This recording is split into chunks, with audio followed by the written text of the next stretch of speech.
अभी current government की बात करते हैं। आपने बहुत सारे पॉडकास्ट में मोदी 3.0 के बारे में बात करी।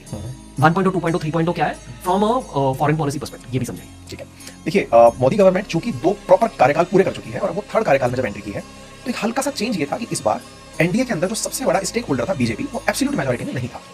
एब्सोल्यूट मेजॉरिटी से क्या फर्क पड़ता है, आपको डिसीजन लेते समय किसी की तरफ नहीं देखना होता। अब किसी की तरफ देखना नहीं होता कि गठबंधन के धर्म के खिलाफ भले ही प्रतीत होता हो कि यार हमारे साथी जितने भी और अलाइज हैं उन्हें हम कंसीडर करें भी या नहीं करें, लेकिन फिलहाल की गवर्नमेंट जब बनकर आई थी ना, तब ये देखा जा रहा था कि पॉलिसीज में इंडियन गवर्नमेंट इतनी रिजिड नहीं रहेगी या फिर इतने स्ट्रॉन्ग डिसीजन नहीं लेगी जितने पहले लिए थे। पहले जैसे चाहे हम सर्जिकल स्ट्राइक्स की बात करें, चाहे चाइना से कन्फ्रंटेशन की बात करें, चाहे फिर हम लोग कश्मीर के अंदर जो हमने अभी धारा 370 जब हटाई उसकी बात करें, तो ये सब चीजें जब चलती हुई आ रही थी तो एक पल के लिए ऐसा लगने लगा था कि मोदी गवर्नमेंट जब 3.0 बनकर आएगी तो वो चूंकि मेजॉरिटी में नहीं है, एब्सोल्यूट मेजॉरिटी में बीजेपी नहीं है, एनडीए है, तो हो सकता है वो कुछ फैसलों के लिए अपने सहयोगियों के साथ चलेंगे।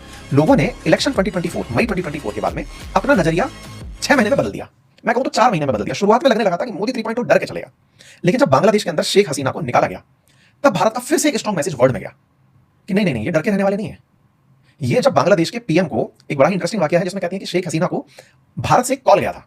अब इसको लेकर के बड़े कयास चलते हैं। शेख हसीना अपने इंटरव्यू में कहती हैं कि मैं अपने मतलब उनका जो पीएम आवास है उसे छोड़ने वाली नहीं थी। 99.9% लोग इस बात को प्रोजेक्ट करते हैं कि वो डोभाल साहब थे जिनका फोन गया था, बट ये ऑन पेपर नहीं है। शेख हसीना का इंटरव्यू है कि इंडिया से किसी सिग्निफिकेंट व्यक्ति का कॉल आया, अभी मीडिया में आई हुई बातें हैं, जिसमें उनसे कहा गया कि अगर आप अभी नहीं निकले तो आपको मारने की आप ही के निवास में योजना बनाई गई है। और ये हुआ भी।